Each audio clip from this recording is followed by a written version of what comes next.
देखो, बीजेपी को उन्होंने आईना भी दिखाया है और ये भी महसूस करवाया है कि बीजेपी में अमित शाह जी और मोदी जी के बिना किसी की कोई पूछ नहीं है। ਅਕਾਲੀ ਦਲ ਅਤੇ ਭਾਜਪਾ ਦਾ 9 ਮਾਸ ਦਾ ਰਿਸ਼ਤਾ ਹੁਣ ਤੱਕ ਰਿਹਾ ਸੀ, ਪਰ ਜਦੋਂ ਤੋਂ ਗਠਬੰਧਨ ਟੁੱਟਿਆ ਏ ਉਸ ਤੋਂ ਬਾਅਦ ਲਗਾਤਾਰ ਚਰਚਾਵਾਂ ਛਿੜੀਆਂ ਹੋਈਆਂ ਸੀ। 2024 ਦੇ ਵਿੱਚ ਜਿੱਥੇ ਗੱਠਜੋੜ ਦੀਆਂ ਚਰਚਾਵਾਂ ਛਿੜੀਆਂ, ਉੱਥੇ ਹੀ 27 ਦੀਆਂ ਚੋਣਾਂ ਤੋਂ ਪਹਿਲਾਂ ਫਿਰ ਤੋਂ ਮਾਹੌਲ ਪੱਕ ਗਿਆ ਹੈ। ਪਰ ਇਸ ਦਾ ਕਾਰਨ ਰਿਹਾ ਹੈ ਬੀਜੇਪੀ ਦੇ senior leader captain Amarinder Singh ਦੇ ਕਾਰਨ। ਉਹਨਾਂ ਦੇ ਵੱਲੋਂ ਇੱਕ ਅਜਿਹਾ ਬਿਆਨ ਦਿੱਤਾ ਗਿਆ ਜਿਸ ਤੋਂ ਬਾਅਦ ਪੂਰੀ ਪੰਜਾਬ ਦੀ ਸਿਆਸਤ ਪੱਕ ਚੁੱਕੀ ਹੈ। ਪੰਜਾਬ ਦੀ ਸਿਆਸਤ ਦੇ ਵਿੱਚ ਚਰਚਾਵਾਂ ਛਿੜ ਗਈਆਂ ਨੇ ਕਿ ਕੀ ਬੀਜੇਪੀ ਅਤੇ ਅਕਾਲੀ ਦਲ ਫਿਰ ਤੋਂ ਇਕੱਠੇ ਹੋ ਰਹੇ ਨੇ, ਫਿਰ ਤੋਂ ਗੱਠਜੋੜ ਕਰਕੇ ਸਰਕਾਰ 27 ਦੇ ਵਿੱਚ ਬਣਾਉਣ ਦੀ ਕੋਸ਼ਿਸ਼ ਕੀਤੀ ਜਾ ਰਹੀ ਹੈ। ਪਰ ਇਸ ਦੇ ਉੱਤੇ ਹੀ ਕਾਂਗਰਸੀ ਲੀਡਰ ਪ੍ਰਗਟ ਸਿੰਘ ਨੇ ਪੂਰੀ ਸਥਿਤੀ ਸਾਫ਼ ਕਰ ਦਿੱਤੀ ਹੈ कि आखिर कैप्टन अमरिंदर सिंह ने बयान क्यों दिता।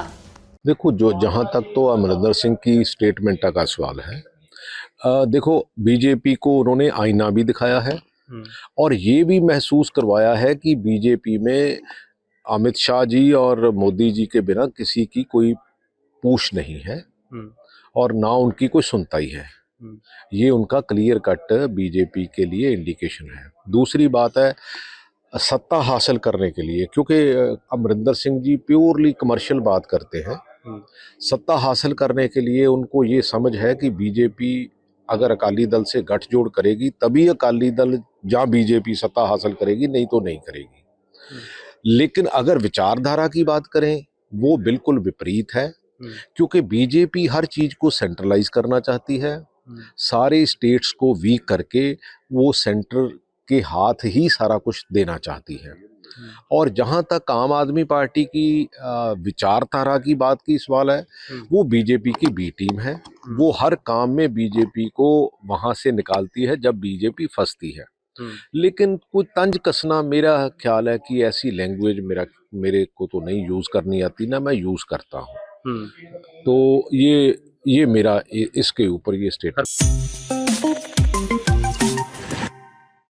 देखो, बीजेपी को उन्होंने आईना भी दिखाया है और ये भी महसूस करवाया है कि बीजेपी में अमित शाह जी और मोदी जी के बिना किसी की कोई पूछ नहीं है। ਅਕਾਲੀ ਦਲ ਅਤੇ ਭਾਜਪਾ ਦਾ 9 ਮਾਸ ਦਾ ਰਿਸ਼ਤਾ ਹੁਣ ਤੱਕ ਰਿਹਾ ਸੀ, ਪਰ ਜਦੋਂ ਤੋਂ ਗਠਬੰਧਨ ਟੁੱਟਿਆ ਏ ਉਸ ਤੋਂ ਬਾਅਦ ਲਗਾਤਾਰ ਚਰਚਾਵਾਂ ਛਿੜੀਆਂ ਹੋਈਆਂ ਸੀ। 2024 ਦੇ ਵਿੱਚ ਜਿੱਥੇ ਗੱਠਜੋੜ ਦੀਆਂ ਚਰਚਾਵਾਂ ਛਿੜੀਆਂ, ਉੱਥੇ ਹੀ 27 ਦੀਆਂ ਚੋਣਾਂ ਤੋਂ ਪਹਿਲਾਂ ਫਿਰ ਤੋਂ ਮਾਹੌਲ ਪੱਕ ਗਿਆ ਹੈ। ਪਰ ਇਸ ਦਾ ਕਾਰਨ ਰਿਹਾ ਹੈ ਬੀਜੇਪੀ ਦੇ senior leader captain Amarinder Singh ਦੇ ਕਾਰਨ।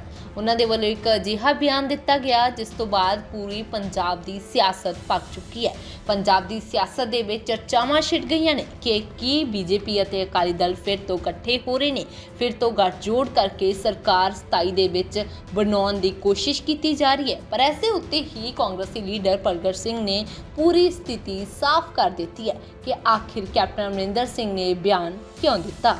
देखो, जहां तक तो अमरिंदर सिंह की स्टेटमेंट का सवाल है, देखो, बीजेपी को उन्होंने आईना भी दिखाया है और ये भी महसूस करवाया है कि बीजेपी में अमित शाह जी और मोदी जी के बिना किसी की कोई पूछ नहीं है और ना उनकी कोई सुनता ही है।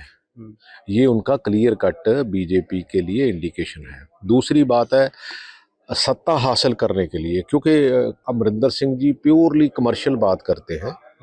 सत्ता हासिल करने के लिए उनको ये समझ है कि बीजेपी अगर अकाली दल से गठजोड़ करेगी तभी अकाली दल या बीजेपी सत्ता हासिल करेगी, नहीं तो नहीं करेगी।